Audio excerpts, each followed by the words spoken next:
Hi-Phi Nation from Slate. James was in a bad place when his friend Dan called him up with an idea for an adventure. I was in a job in London and I was getting to a point where I was 24, I believe, and I was about to have a midlife crisis.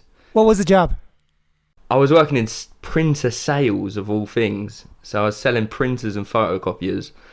Just cold calling, I hated it completely. So I'm James Moynihan and I am from Surrey, England. And I am Dan O'Liffey and I'm from London. Dan's idea was for him and James to find a deserted island somewhere. Go and survive there, naked, for 3 weeks. Just like they do on that show, Naked and Afraid, where two people, usually strangers, one man and one woman, get dropped off in the wilderness and trying to not die. Only one difference, though. On Naked and Afraid, there are teams of people, producers, medics, standing by in case of emergency, and helicopters or boats ready to airlift you out if you get bitten by a snake or pass out from dehydration. James and Daniel, on the other hand, were just two college buddies looking for an adventure. Yeah, so I've got a YOLO tattoo. We watched quite a lot of survival shows, so we're talking Bear Grylls, Naked and Afraid. This was like our kind of research, well mine anyway. A lot of YouTube. After months of planning, which meant calling up random administrators of Pacific Island nations and getting denied entry to every deserted island they could find, James and Dan settled on the jungles of Malaysia because, one, you can actually fly into the country, and two, the jungles looked pretty cool on Google Earth. The funniest memory I have is trying to get through the airport. So we brought the airline ticket and we then booked it for a month later to come back from Malaysia. And that was the hardest conversation I've ever had with my mum, because I told her that I was doing this jungle trip and that in 4 weeks' time I needed to be picked up from the airport, but there was a possibility that I might not come back alive. So I had to sit her down and say, if you've not heard from me in 5 weeks, I'm dead. And then I was like, can you give me a lift to the airport? Do you only live once? You only live once. Because you do only live once. From Slate, this is Hi-Phi Nation. Philosophy in story form. Recording from Vassar College, here's Barry Lamb.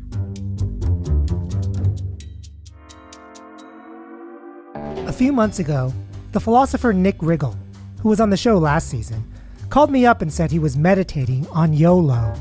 You only live once, and its predecessor, Carpe Diem, or Seize the Day. You know those cliched bits of justification that people give for making highly risky decisions that, even when successful, don't amount to anything more than a fleeting warm memory? He issued me a challenge. Make an episode about YOLO.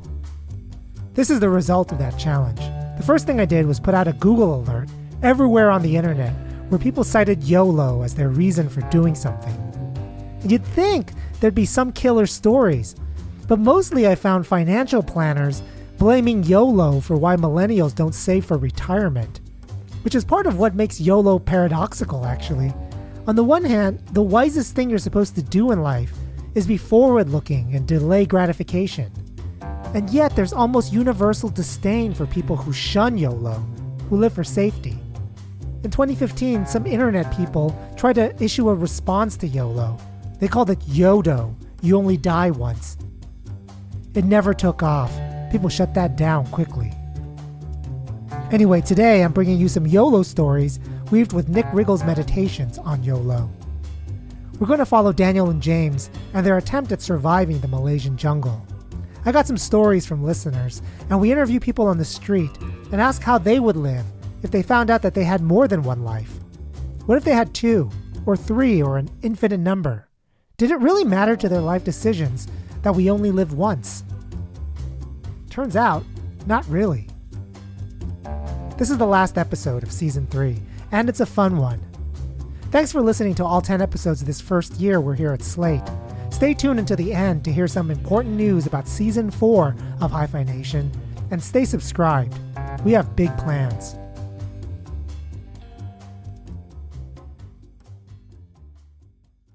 You know, YOLO, you only live once, and this just might be it. How would you describe the person who doesn't live like YOLO? They're scared, intimidated, closed-minded. Do you hang out with people like that? I do, and then you turn them right around. You know what YOLO means, what you only live once means, but what does it mean to you?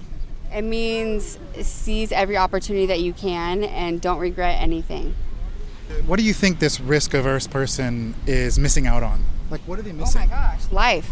That's all. Life is all about risk and You think they're not happy? doing things that scare you. You don't think they're happy? Yeah, I don't think they're happy.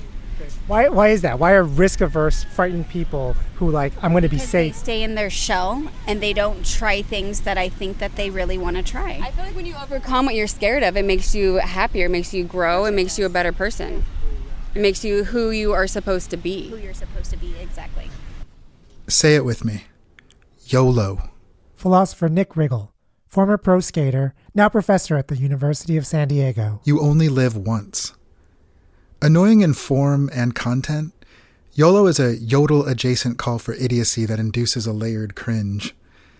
The rapper Drake, who's often credited with coining the term in his 2011 song The Motto, apologized for his part in popularizing it. I sincerely apologize, he said in an opening monologue for Saturday Night Live. I did not know your annoying friends and coworkers would use it so much. Urban Dictionary's top definitions of YOLO include, in addition to the douchebag's mating call, the dumbass's excuse for something stupid that they did, also one of the most annoying abbreviations ever. But there's a grain of truth behind the extremes and idiocies that YOLO connotes. When we contemplate the thought that this is our only life, the only one that we'll ever have, and the one that when it's gone, it's absolutely gone forever, we think that we should live a certain way. Take the plunge. Quit your bullshit job. Try new and thrilling things. And the idea isn't that you should be risky every once in a while or that you should give vitality and verve a try. It's really the idea that you should be a certain kind of person, with a certain sensibility and style. One who has "you only live once" on the tip of their tongue, who embraces life with a spirit of adventure and openness to risk and uncertainty. But recent trends take "you only live once" far beyond waltzing, social climbing, and even soap operatic drama to next-level absurdity and danger. On September 12, 2012, the rapper Erwin McInnes, a.k.a. Inky, a.k.a. Jules, tweeted this: "Drunk AF, going 120, drifting corners, hashtag it, YOLO." Shortly thereafter, the car he was in ran a red light and crashed into a wall. He died along with the 4 other people in the car.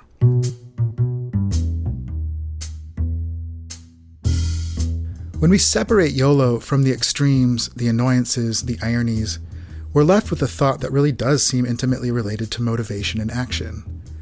Simple reflection on our one and only life can be enough to send us frenzied into the uncertain world. Why? What is the connection between the thought of having only one life and embracing life in all of its precarious glory? The world contains only one playable Stradivarius guitar, the Sabionari of 1679. Basically, no one plays it. It's worthy of museum protection, handled with the utmost concern and played only on very rare occasions by caring masters. This makes it puzzling why "you only live once" isn't used to inspire the exact opposite thought. If my life were like the Sabionari, then you might think I should be a hypochondriac, extremely risk-averse, and at least mildly agoraphobic. You only live once, after all, so don't take too many risks. In fact, be extra careful. Let's call this the preservationist objection. Here's the objection. The thought that you only live once motivates the exact opposite of risky behavior. Life is precious, fragile, it's rare. So if you only live once, then you should be extremely risk-averse. We landed in Kuala Lumpur the day before. We've got a taxi across the whole country. We wake up, I think it was around about 4 o'clock the next morning, and we get a taxi to the edge of where Dan has sort of Google Earthed, thinking this will be the start of our trek into the jungle. The first day is a key day here, yeah? So we've gone out, we've brought one machete between us. We get there, and as far as we could see, what we thought might be jungle had been cut down, and plantation farms of palm oil trees had been put in its place. So what we thought were trees from looking on Google Earth weren't the trees we were looking for. But we decided, right, let's trek. Let's try and find the jungle. There's a lake somewhere, we know from having maps, and we've got printed out versions of the maps. We trekked for about 12 hours. Yeah. 12 hours, yeah. But we didn't take any water. So we can sort of work out that there might be some kind of rainforest in the distance. But then night comes along. Out there it goes from being light to dark almost instantly. And then once it turns dark, the heavens open up and it just rains and it rains, it rains. It rains all night. So we're under this sort of bush where we're going to try and keep the heat in, and we're going to try and get some sleep. Dan at this point, in the dark, is cutting down bushes to put over us. Trying to make some kind of shelter when it's pouring down already. It's like thundering and lightning. And I go in a very stupid fashion with the machete to put it into the ground in a very like Rambo's type way. So I get it and I stab it into the ground. And all of a sudden I hear... And then obviously it hits the ground and then my hand just slides right down it. And he swears and he says, I've jumped up and Dan has cut his hand with the machete to the point where I can see muscle, bone. We can't really bandage it up because of the amount of rain. It will just get damp, it will get infected. So we managed to get some super glue that was meant to be for the camera equipment, yeah? We figured, use the super glue, put it into my hand, just to create a barrier. Well, so it does work on cuts. It's only on small cuts that that's going to work on. It was a cut on the palm of my hand, which meant whenever that opens, it's just going to open it further. And we're trying to push his hand back together. At the same time, super glue it. And it stung like hell. The benefit was that there was no light, so I couldn't see how bad my hand was for a lot of it. So I just kept my hand closed and just kind of ignored it. We are then in this rain under this bush a few more hours. And then we decide that we're not going to get any sleep, so we're going to trek in the dark through this sort of palm tree farms. And we do that, don't we? Yeah. And this goes on and then the sun rises. It's beautiful. But we carry on going and we're going for maybe another 5 hours, yeah? And we're going up and down these little valleys, up and down. And then Dan slips on a rock and goes bang straight on his hand. And it just went straight into some dirty mud, or it smelled really bad. At that point, I knew there's no way I could keep this clean, and it's best to leave now whilst my hand's still kind of intact and moving, rather than stay out there and then it get infected. And he went awfully white. I was fading. James had to help me. I was trailing far behind because I was just absolutely gone and out of it. The heat kind of hit me hard. And in the end, we see a road in the distance that's obviously used for logging trucks. And then this logging truck doesn't speak a word of English, this guy. And I'm just we just need water, because we'd now gone roughly about 36 hours, no water. And then this guy drives us to this little old woman's shack, and we managed to get water.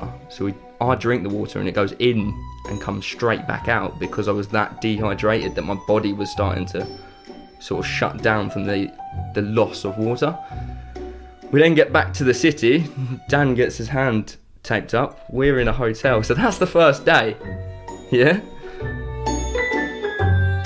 Now, most people here, in their right mind will be like, right, we're done. We're not doing this again.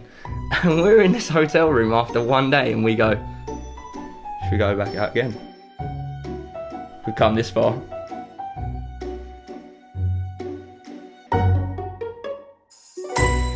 Hi-Fi Nation will return after these messages. Do you live your life according to YOLO? No. So I'll give you an example. Yeah. I really want one of those electric skateboards. Yeah. But so you feel like I can't mention names, but there's somebody out of the four of us that won't allow that, and it's none of us three here.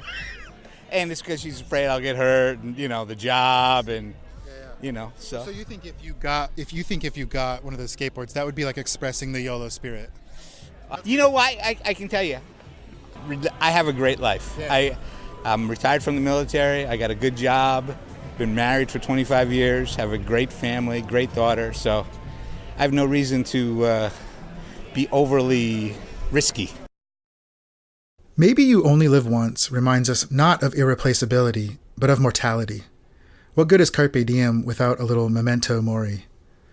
The fact that you only live once, combined with the fact that you're not immortal, means that you're guaranteed a very final ending. But then why should you only live once move us to do things that have a decent chance of causing our death? One answer is that a YOLO death is somehow preferable to a non-YOLO death.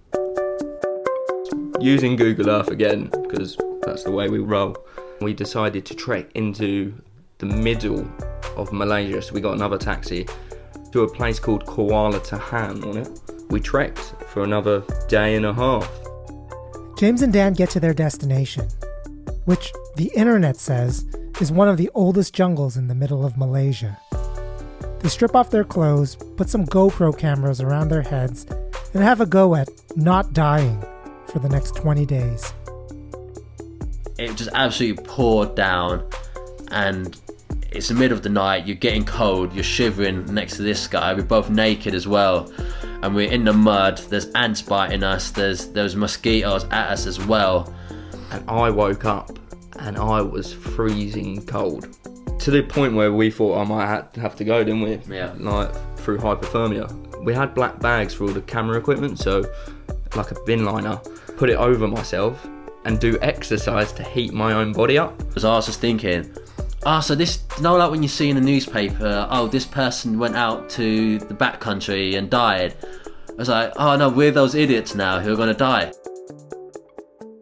The enthusiasms of You Only Live Once are not limited to death-defying Superman stunts. They extend to our life choices and projects. There were times in my early 20s when nothing made me feel more alive than playing guitar. Singing with friends, writing songs, playing shows with the band. I felt like there couldn't be anything better to do with my life, with a life, than that. Sometimes when I look at my dusty guitar, I really wonder whether something died in me, something I should have nurtured. What did I lose? Maybe it's because I'm busy with things like this. I suppose that when all is said and reckoned, I really care more about stuff like this than anything sung or strummed. But if that's true, it's sad. If you could experience the force with which my younger self envisioned a lifetime of musical love, then you'd be a little sad too. It's a sadness that makes me want to seize the day and pick up my guitar. It's almost as if I want to live twice, equally in love with words and music. The fact that I can't, because I will die, is almost depressing. Reflecting on it doesn't exactly make me want to seize the day. It makes life seem like it's such that we can't live only once as much as we might want to, which makes its motivation seem like it can't deliver what it demands, like there's too few seasons to make the day worth seizing. This is the dark side of YOLO that no one tweets about. Yeah, let's just get to it. Like, tell me your YOLO story. So I was working at a tech company in San Francisco, but it wasn't what I wanted to do with my life or existence. So I quit and moved to Japan and became a translator. Was it like a really well-paying job that you had to give up a lot for? I mean, it's not like I was an engineer, but I had never made money like that before, so it felt like a big deal. And when you think about like stocks and stuff like that too, then it's like, oh, maybe if I hung on longer, I could make a pile of money. But the first time I visited here, I remember being in like a taxi and like probably somewhere in Shinjuku and just looking out the window. It was very like a lost in translation moment. Like, why don't I live here? And then I decided to answer the question and say, oh, I do. I think the biggest new YOLO thing on my mind is I came out as transgender recently, and I'm trying to decide if I want to go on hormones or not. So that would be one heck of a leap. I don't even know what the YOLO thing would say about it, right? Because like YOLO is really about risk or no risk, right? Yeah, I think that's the biggest thing for me, right? Like I could go on hormones and hate it, and then what? Like, because you do only live once. This is the most interesting interpretation of YOLO for me. It's not pointing out that life ends. It's pointing out that life has only one path. When you make a decision, it's done. You can only miss out on the choice you didn't make. You can't live two lives at once and enjoy both. That's a tragedy and a lot of pressure. What's supposed to break a tie? Maybe a little philosophical thought experiment would help. Do you feel like if you had another life to live after this, like another human life, would you do anything differently? I don't think so. If you had a second life, how would you live that one? Just like this. Just like this. You know, it's worked for 25 years, so I wouldn't risk changing it. You know your second life is coming up. What are you going to do in that one? YOLO this life, YOLO next life. But I guess, in a way, we do live twice. Our lives have different stages, and now that I'm no longer young, maybe there are different YOLO standards that apply to me. The 20-year-old options are different from those of someone staring at 40, and I had a YOLO strong youth as a pro skater, flipping, spinning, grinding, competing, and generally YOLOing around the world. When I look back on this, I'm glad, even proud that I did what I did. And I made numerous apparently unsound decisions: high school dropout, single-minded pursuit of a necessarily short-lived career, made money that I spent on I honestly don't even know. But what should I do now to live up to the fact that I have just this one life? Drink a third pint of beer? Hike a smallish mountain? YOLO's voice is louder and clearer when risk and adventure are easy. Maybe all it does now is whisper, "Hey bud, why don't you plug in that bread machine?" Maybe part of the idea behind the thought that you only live once is that if you had two lives instead of one, then it wouldn't be so bad if you sat one of them out. But if I did have two whole lives to live, I'm not sure I would like to skimp on either. I would definitely feel bad about living neither of them, but I would also feel like I should live both, at least a little. Our question still stands. Even if we had two lives on Earth, why should either of them embrace or even entertain the YOLO ethos? I might like to use one of them to be an accountant and the other to be a priest. It would be interesting to compare their subtle pleasures, their differing senses of achievement. They'd present different challenges, involve me in radically different communities, and connect me to divergent sources of inspiration, creativity, curiosity, and passion. Maybe the connection between death and you only live once isn't straightforward. Perhaps it goes by way of the popular thought that life is, in a sense, absurd. The thought of our death reminds us that we're but the speckiest of specks on a speck of a planet in one specky galaxy among many billions. When I take a bird's eye or cosmic perspective on my life, I begin to doubt the seriousness with which I tend to regard it. The perspective reveals an almost comical gap between the importance I attach to my life and the utter nothing that my life will amount to, no matter what I do. And yet, I continue to act like what I do matters. I worry about not playing guitar.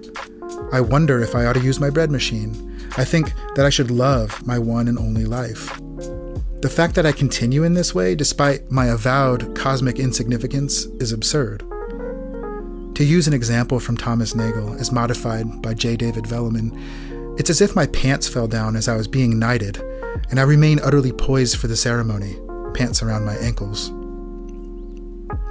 But come to think of it, isn't that kind of a YOLO thing to do? To own and embrace such an unpredictable moment? Pants totally fell down as I was being knighted, didn't lose eye contact with the king, #MedievalAF. This, of course, doesn't explain the connection between such a perspective and risky or adventurous action, but it sets the connection in relief by revealing another dimension of the preservationist challenge. The perspective we take on our lives when we're impressed by the thought that we only live once is the same perspective that might alienate us from our lives by showing us that we take them far too seriously. Why should that inspire an embrace of life rather than the attitudes and responses we commonly associate with the feeling that life is absurd, existential despair, or ironic detachment? It turns out that if you're trying not to die with your best mate in the jungle for 18 days, the most accurate characterization of your experience is boring. Dan and James pretty much got used to being rained on all night. They built their shelter sturdily enough that it didn't need any more work. And hunting or gathering, that just uses up energy you don't have to spare. So you just sit around, day after day. All the best moments were just like us at night talking about food. We would just describe to each other just like noodle bread, which is like noodles in bread, because it's just so sloppy and just like it's hot food. That's your entertainment for the evening. And it's like, it's what gets you through it. Just like imagining all the food you're going to eat when you leave. We ate quite a lot of bugs. Like, we'd sit there and every ant that would come past us and sort of play a game like, oh, you'll do. And you'd put like ants into your mouth and they'd bite like the top of your mouth before you could actually chew them. You'd have to be very quick and you'd be like that. Lots of beetles, worms. Because we were blacking out at some point, around about days 14 maybe onwards. Our vision would just go to black and like all the noise would just go to like a mute sound. Dan was sort of quite persistent in the fact that he wasn't going to leave if I was going to leave. So we could have left each other and then never seen each other again. Well, I don't actually believe that we only live once. Okay. Yeah. I believe that we've already lived a couple times, at least. So you're like on number 4. Number like 47. No, that many. Oh, okay, so we have even more questions for you. Yeah. Right, so tell me how that thinking affects how you live your life here. Man, like it takes a while to figure it out because you're born, you don't remember shit. Yeah. But then you keep going, you start to remember shit, and you start to realize like, oh, I've lived before. If you live before, that means you died before. So you ask yourself, are you really scared to die? For me, the answer was no. Maybe Nietzsche has an answer. He seems to be the 19th century's chief YOLOer. He was a sort of nihilist and so thought that life was absurd in a sense, but that didn't stop him from thinking that we should embrace life. He did not like the idea of living twice, of a heavenly and eternal afterlife. He firmly believed that you only live once and that it was important to take this seriously. But in a clever move, he evokes YOLO vibes by combining the idea of eternal life with the idea of life on Earth. He has us imagine that we have only one type of life, and we live it over and over again. So you have infinitely many lives, but they all have the same character or description. You do exactly the same thing in each life. If you're a grocery store clerk in one, you're a clerk in all. Nietzsche thought that if we imagined the eternal recurrence, as he called it, of our life vividly enough, we might be moved to adopt a carpe diem-laden attitude toward life, passionately affirming it in all its glory. The revelation of life's eternal recurrence is supposed to get us to affirm life by getting us to reflect on whether we're living the life that we would want to live over and over again. Nietzsche's idea seems to be that contemplating life's eternal recurrence will get me to seek, either in my past or in the future, a tremendous moment that would move me to praise as a god the being who informed me of this fate. So you got to tell me your YOLO story. First, just tell me who you are. My name is Liz. I'm an attorney in Seattle. It was this website called Gaia Online. One of the conceits of the site is that you have an avatar that you dress up. They're anime. And I just sort of logged in on a whim because some of my friends were using it and ended up staying because there was a sub-forum about politics. I liked talking about politics, and I met people there and made some online friends. His avatar was a girl, and he never corrected anyone that he was not a girl because you don't always expect to make really lasting friendships on these websites, so why? Many years pass. I'm in law school instead of undergrad, and we're watching movies together by streaming them at the same time, you know, having online conversations still, but I still think he's a she. When I was at this point where I thought, oh, is this person a woman and I love them? Are we just really good friends? Am I not straight anymore? Like, it was really confusing. I finally said, look, I have some suspicions. He came clean. So we met. I was in upstate New York. He was in Vancouver, Canada. And what'd you think of him physically the first time you saw him? He's a lot taller than me. I mean, I thought he was like really cute, really trim and tall. But yeah, I was like super attracted to him. And eventually I just said, why don't you move in with me? And then we can talk about getting married and stuff like that. And this part is actually a bit of a blur because he agreed that would be a good idea. That was right when everything really sped up to get married. I'm Emily. I graduated college recently. Yeah, so you have a YOLO story for me. I do, yes. Me and my friend went out for drinks on her birthday. We happened to go out to a place that had horse decor, and she mentioned that she would love one day to go to the Kentucky Derby. So I said, well, why don't we do it this year? And of course, this year was 2 weeks away, 12-hour road trip, but we decided, you know what, why not live a little? And we decided to go for the cheapest hotel, noticed some interesting stains, and so then the day of the Derby, it starts raining, and it does not let up. It was the wettest Derby in history. We go place a bet. Did you win the bet or did you lose the bet? Ended up that we won, yeah. You did win. Yeah, we did win. Our horse came in first, so there you go. Gosh, how much money did you win? It was only a $10 bet, so it was only like, yeah, okay, Minnesota nice, there you go. You're the least risky YOLOer that I've ever heard. $10. There you go.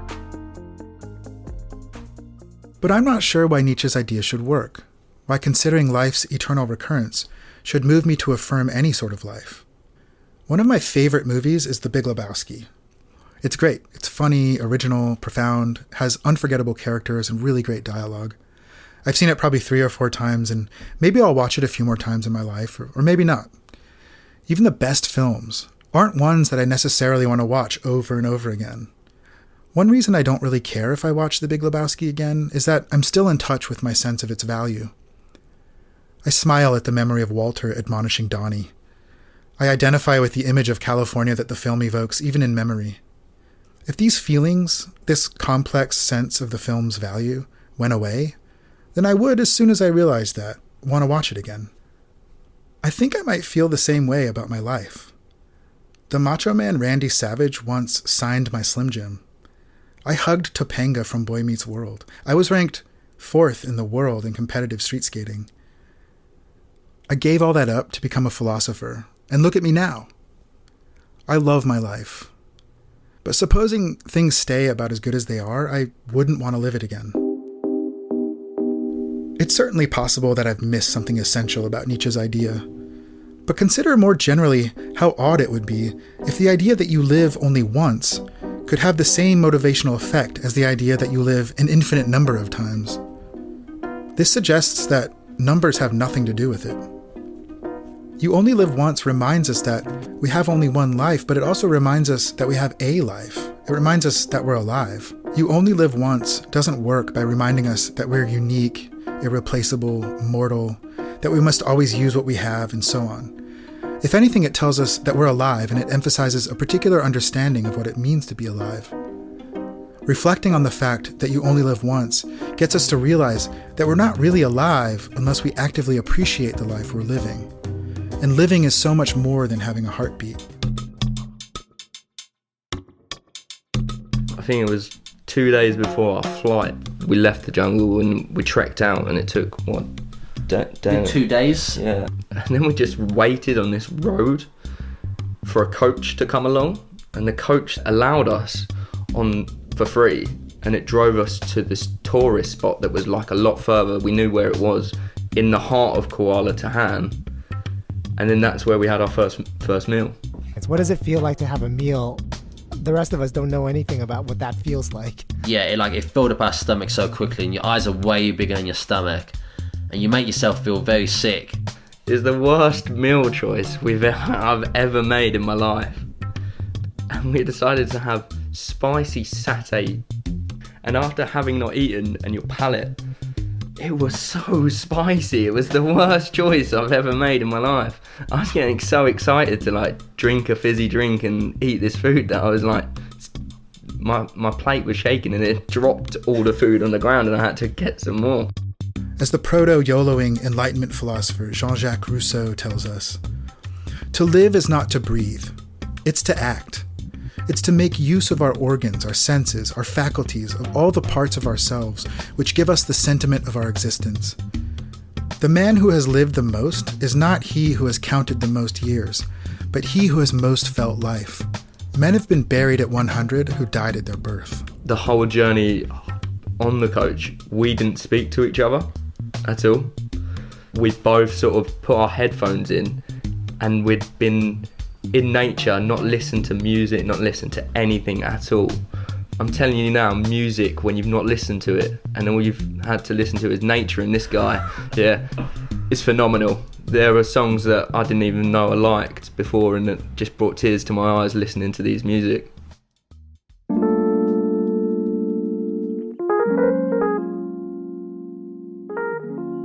Rousseau thinks that living is not just having a heartbeat. It's a kind of action.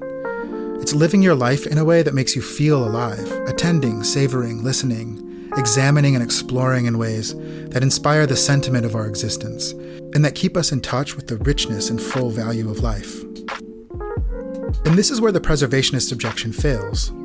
The preservation of life might be responsive to life's preciousness and rarity, and we can be moved to act in ways that realize those values. But preciousness and rarity are a small fraction of the value of being alive.